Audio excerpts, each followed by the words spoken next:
Magandang araw po and mega love shoutout sa lahat po ng ating mga manonood sa ang sulok man kayo ng mundo. Magandang umaga, magandang tanghali at magandang gabi po sa ating lahat kung saan bansa man kayo naroroon. At sana po ay nasa mabuti kayong kalagayan. So happy Sunday everyone, and ito po si Kapitana Nihays ang magbibigay na naman po ng opinion, reaction at point of view dito po sa mga nasusubaybayan nating mga content dito sa platform ng YouTube, no? So bago po ang lahat, ayan, condolence sa pamilya ni Langga Rachel. Ayan, and medyo relate ako sa nararamdaman ninyo kasi naranasan ko din na mawalan ng mahal sa buhay, no? So kay Nanay Maring, you may rest in peace, no? No more pain, no? Wala nang sakit na maramdaman, and andyan ka na sa kamay ni Lord, okay? So, ayan guys, no, nalulungkot lang ako kasi despite sa mga pinagdadaanan ng pamilya Morales, especially Langga Rachel, meron talagang mga taong insensitive sa nararamdaman ng kapwa nila, no? Alam mo guys, it's hard. The hardest thing to say is goodbye. No, pinakamasakit na mangyayari sa buhay natin is yung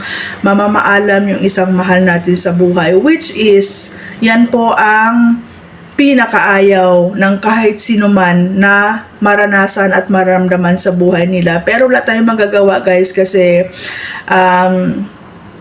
lahat tayo dyan mapupunta, and plano ni Lord yan, no? And ako naniwala talaga ako, everything happens for a reason, no? So kung ano man yung nangyari kay Nanay Maring, may mga rason po yan, and siguro hanggang doon na lang talaga siya, no? And believe ako kay Langga Rachel kasi napaka-strong niyang klase ng bata, or napaka-strong niya na klase ng babae, no?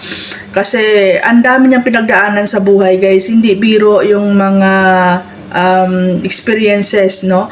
And mga struggles na pinagdaanan ni Langga Rachel mula sa nanay niya na maaga ring nawala sa kanila, and sa hirap ng buhay, no? And lahat ng pinagdaanan nilang hirap, na-survive nila yon, and si Langga Rachel bilang panganay sa magkakapatid, di ba? Parang sinalo niya yung responsibilidad, no? Talagang napakaswerte lang niya kasi nabigyan siya ng pagkakataon na talagang blessed, no? Na i-bless siya, no? At maraming blessings at nagmamahal sa kanya, di ba? Kasi siya yung tinaguri ang breadwinner ng pamilya nila, no? So ayan guys, no, hindi madali guys ang mawala ng mahal sa buhay, na supposed to be makiramay tayo, no? Supposed to be mag-feel sorry tayo doon sa pamilya na nakaranas ng ganyang lungkot guys, no? Kasi kung sa atin mangyayari yun, ayaw natin ng ganun, no? Masakit yun guys. Pero may mga tao talagang na sobrang insensitive, no? Na imbes na tawag dito makiramay, binabas pa nila guys, no? Gustuhin nyo ba na sa inyo mangyari yun? May mga tao talaga guys na hindi ko maintindihan. Inggit ang dahilan, no? Kasi nga sa sobrang blessings na dumadating sa pamilya nila Langga Rachel, no? Diyan mo makikita guys kung gaano kadami ang mga taong nagmamahal sa pamilya Morales, especially kay Langga Rachel, no? Especially sa Rochelle community. So diyan mo makikita na talagang marunong silang magmahal at magbigay ng pagpapahalaga sa mga supporters nila, kasi talagang naandiyan sila guys, no? Tawag dito, handang sumuporta, no? So pasalamat, no? Alam ko sobrang pasasalamat ni Langga Rachel at ng pamilya nila dito sa mga taong tumutulong sa kanila, kasi napakalaking gaan yon sa mga burden na pinagdadaanan nila ngayon, no? Na especially in terms of financial, no? So hindi po dapat kinainggitan kung ano man po yung nakikita ninyo na mga dumadating sa kanilang pagmamahal. Hindi po dapat kinainggitan yon, kasi para yun sa taong na mayapa, no? Hindi naman siguro magandang kainggitan na merong namatay sa pamilya. Hindi naman po siguro magandang kainggitan na kung ano yung mga blessings na natanggap nila, kasi may dahilan yun at yung dahilan na yun ayaw natin mangyari sa atin yun guys, no? So ang pangit, no? Ang pangit na gusto mo ba mamatay din para mabigyan ka rin ng bulaklak, mabigyan ka din ng mga financial assistance, no? Hindi po maganda kahit wala po tayong natanggap na ganun ka mga laking blessings, kung wala pong mawawala sa buhay sa pamilya natin, 'di ba? So ayan guys, no, sana matuto tayong magiging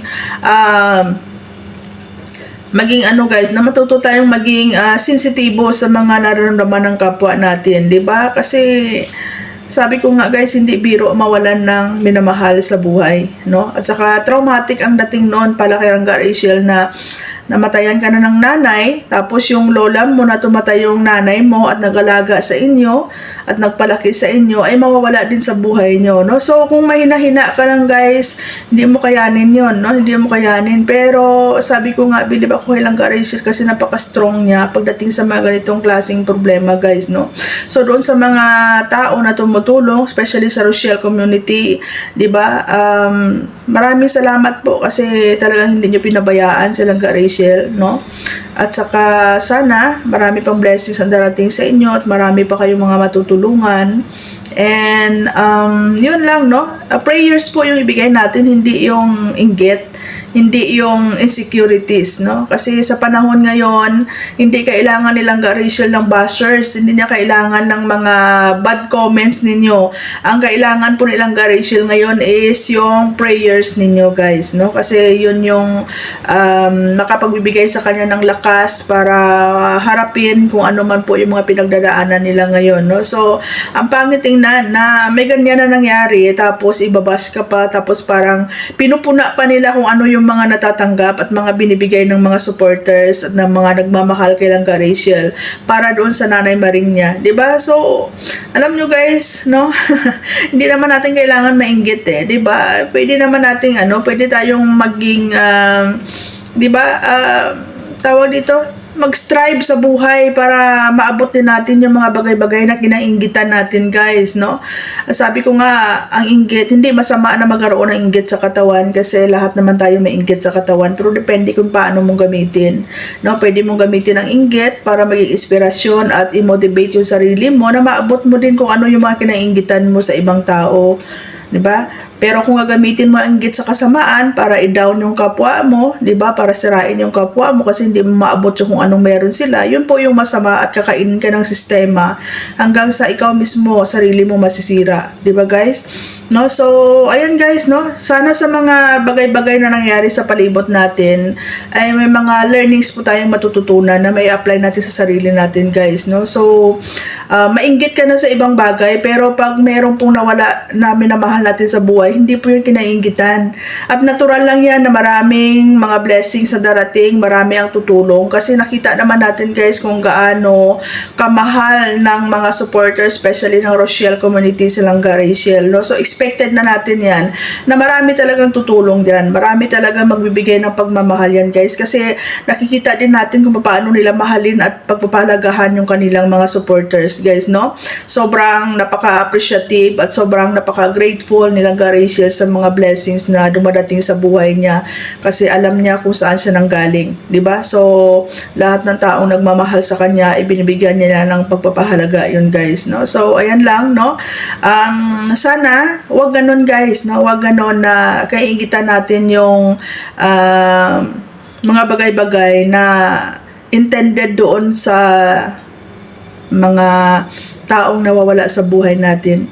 Kasi sabi ko nga, wala ni naman sa atin ang gustuhin na meron pong mawala sa pamilya natin or sa mga minamahal natin guys.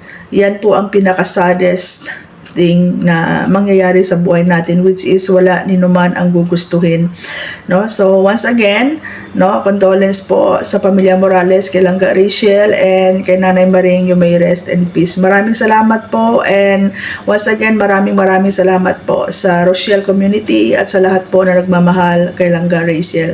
God bless everyone.